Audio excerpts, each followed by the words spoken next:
Hello everyone, welcome back to my channel. Today, I will continue to bring you a new episode in the emotional journey of CEO James and LyTuDiep. In the previous episode, James and Diep finally completed their new home after so many months of waiting. That house was not only built with bricks, tiles, and painted walls, but also nurtured with love, sacrifice, and trust that the two of them had devoted to each other throughout their stormy journey. Little Me's cheerful laughter echoed throughout the space, spreading endless happiness. Diep stood at the porch, gently placing her hand on her pregnant belly, her eyes sparkling with joy.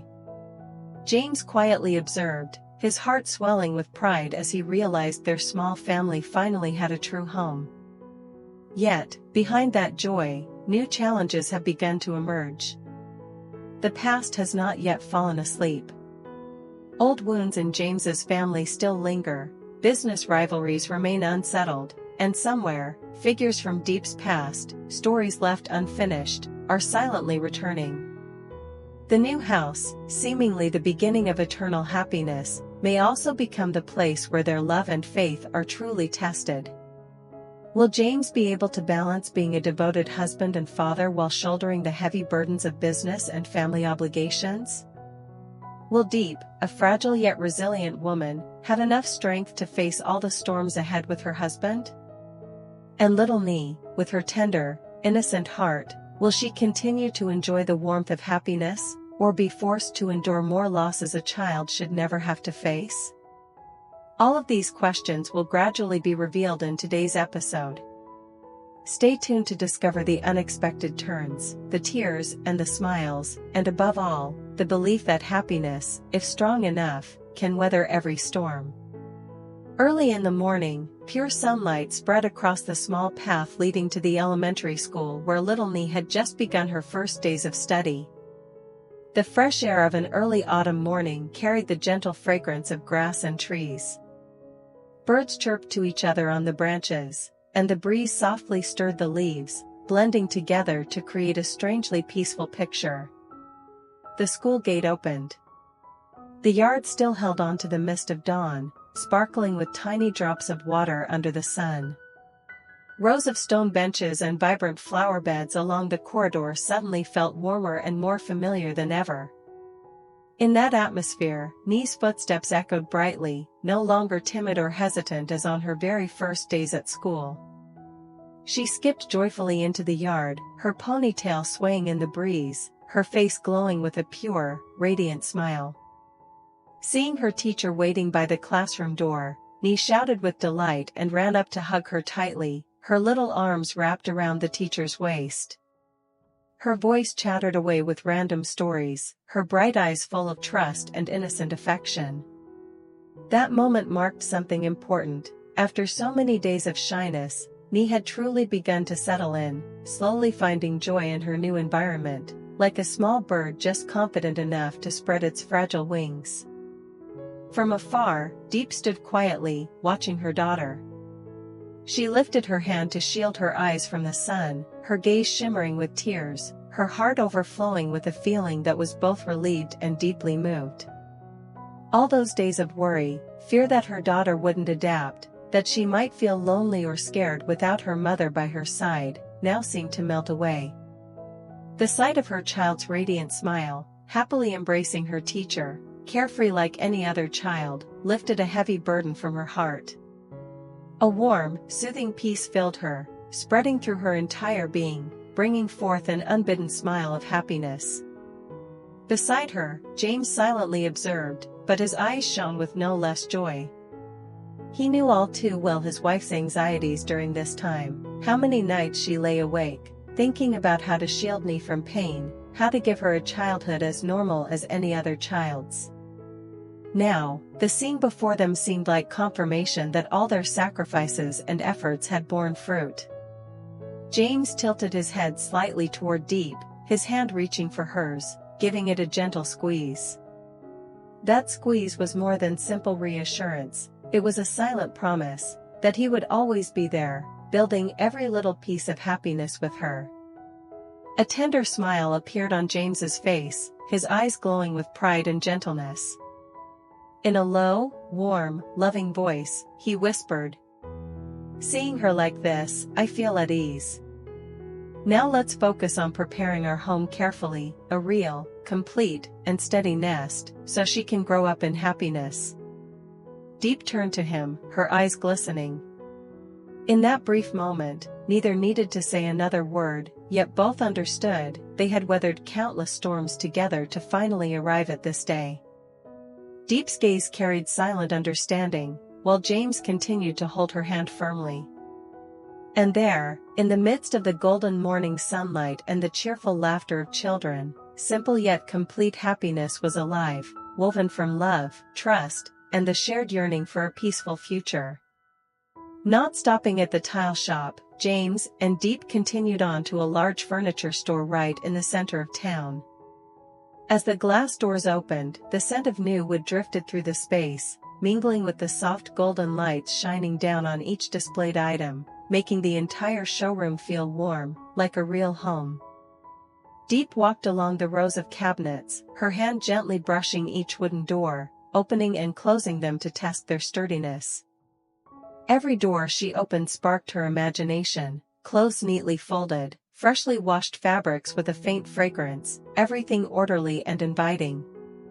James, on the other hand, tested in his own way, sitting on beds, tapping the wooden frames with his strong hands to gauge their durability. For him, a bed was not just a place to rest, but a symbol of family connection, where evenings were spent lying together, listening to little Nee excitedly share stories from school. After much consideration, they stopped at a furniture set that fit perfectly, both in quality and price. Diep chose a veneer-covered engineered wood wardrobe, 1.9 m tall and 2 m wide, designed simply yet tastefully. Price, 3.5 million VND. For her, it wasn't extravagant, but spacious enough to hold everything their small family needed. James decided on a solid oak bed, 1.6 m wide, priced at 2.5 million VND. He explained to Diep that oak was sturdier and more durable than beech, resistant to pressure, and less likely to warp over time. Diep just smiled softly, knowing her husband always weighed things carefully, especially when it came to their home. Together, the two pieces cost 6 million VND. James paid on the spot, reminding the staff to wrap the furniture carefully to prevent scratches during transport. They also arranged for home delivery that very day. On the way back, James calculated that he would hire a small farm truck to carry everything to their newly built house. He wanted everything to be neat and ready so that by tonight, Diep and Nee could officially move in. A strange yet profound happiness welled up inside Diep. Only a few months ago, that house had been just a blueprint, a pile of raw bricks. Now, step by step, it was becoming a true home. She glanced at James and saw pride shining in his eyes. He didn't say much, just squeezed her hand tightly. In that moment, Diep understood, their home wasn't built only from materials, furniture, or money. It was being built from care, effort, and love, the devotion they gave each other and their daughter. And so, as the pale golden light of afternoon fell across the town, James and Diep returned home, filled with anticipation. A new haven awaited them. That very night, little Nee would sleep her first night in the new house, a place carrying all the hope and happiness of their family. On the way home, as the afternoon sunlight began to thin and the shadows of the town stretched long with each step, James suddenly stopped. In front of him stood a familiar figure, though changed, John. The man who had once brought countless storms upon his family, the one who schemed and dragged James's company into crisis, who had been convicted and spent 5 years in prison for his ruthless acts, now stood before him, worn and frail compared to the sharp, ruthless businessman of the past. John wore a faded old shirt.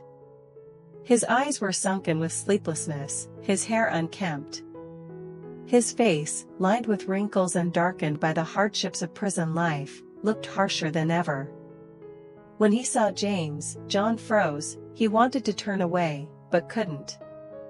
Instead, he took hesitant steps forward, his gait unsteady, his voice hoarse as if recovering from a long fever. "James, I don't know where to begin. Back then, I did things, unforgivable things. My father turned himself in, sold everything to try and save me, to redeem part of my sins. I paid with 5 years of my life, but my heart is still heavy. Now, I have nothing. No home, no shelter. I don't know where to go." His words fell into the silence. Memories flashed like a dark curtain before James's eyes, the days of crisis at the company, lawsuits piling up, sleepless nights fighting to save his business, Diep's fearful voice when threats loomed over her. He still saw the images of his wife being targeted, the dark warnings that had once driven him mad, ready to do anything to protect her and their child. James looked at John, his gaze sharp as a blade, though a shadow of thought flickered behind it. He stepped closer, his voice low and warning. "You caused enough damage to scar me forever. The company fell into crisis because of your schemes. The kidnapping of Diep, that's something I will never forget. If you still carry any thought of harming her or my family, I will not forgive you. Do you understand?" John lowered his head, silent for a long time. He swallowed James's words like hot coals. His eyes reflected deep remorse, a pain too profound to put into words. Finally, he whispered weakly. I know nothing can go back to the way it was. I've paid, my father has paid. I don't expect your forgiveness. I just need a place to start over. Somewhere to stay until I can stand on my own feet again." The distance between them seemed to soften. On one side stood James, still cautious. On the other, John looked like a man on the brink of collapse. The silence stretched for several seconds, drowning out the bustle of the town, leaving only their breathing and heartbeats. Diep stood close by, witnessing everything. Her heart clenched at John's confession and his plea. She looked at her husband, then turned to John. Her eyes softened, not because she had forgotten the pain, but because she understood that compassion could sometimes be the only way to heal a bleeding wound. Stepping forward, her voice was gentle yet firm. People condemn those who keep running away, not those who return. If you are truly repentant and want to change, we don't need to drive you away. Everyone deserves a chance to start again. But that doesn't mean without conditions. James looked at his wife.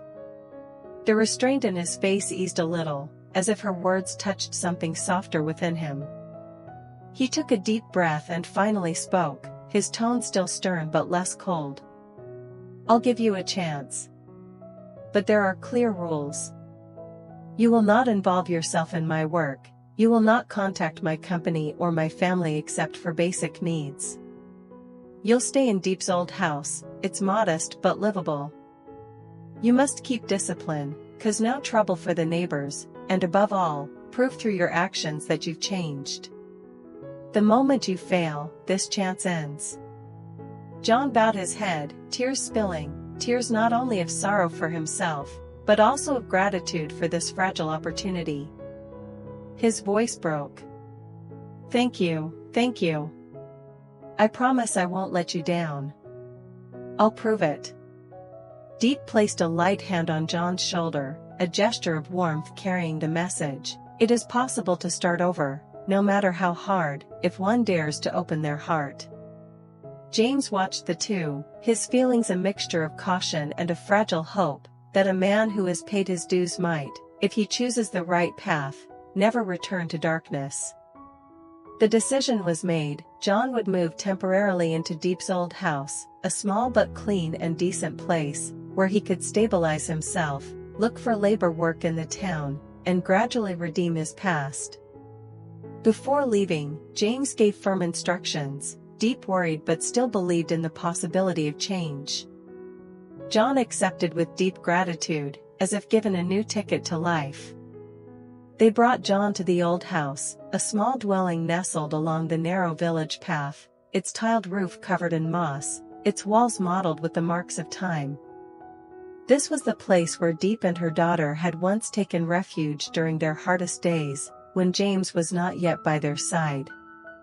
The wooden door creaked open, releasing the damp, musty smell of long neglect, but it could not hide the warmth and familiarity within.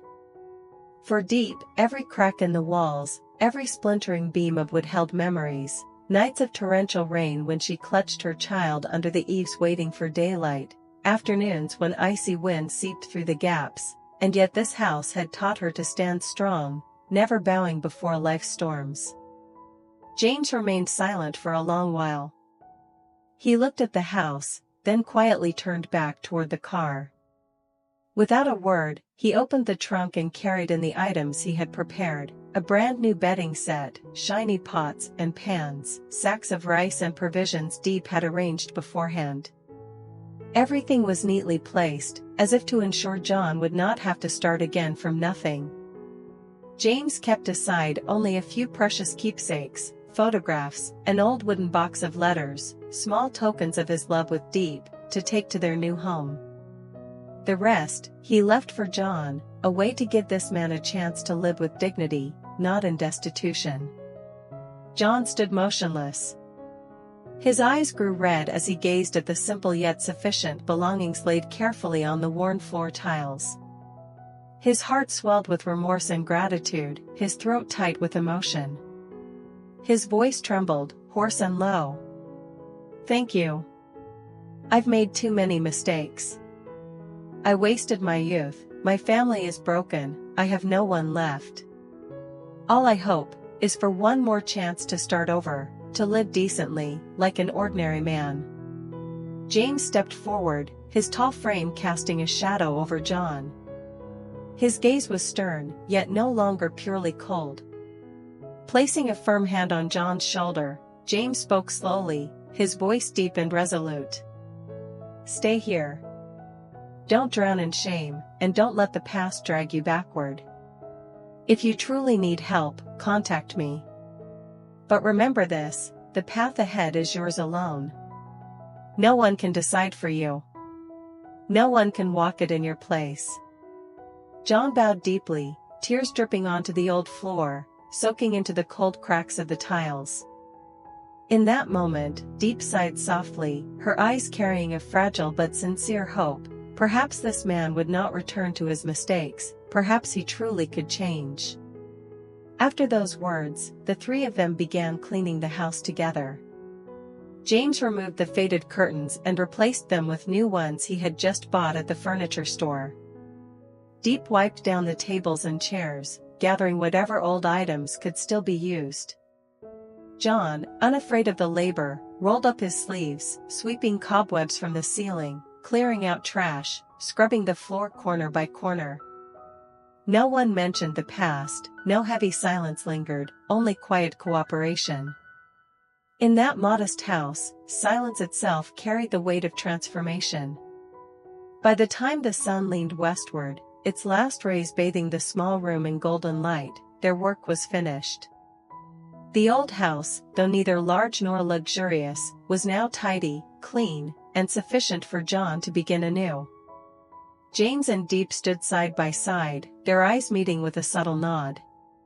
No words were needed, they both understood, a new chapter had just begun, not only for John, but for their own family too.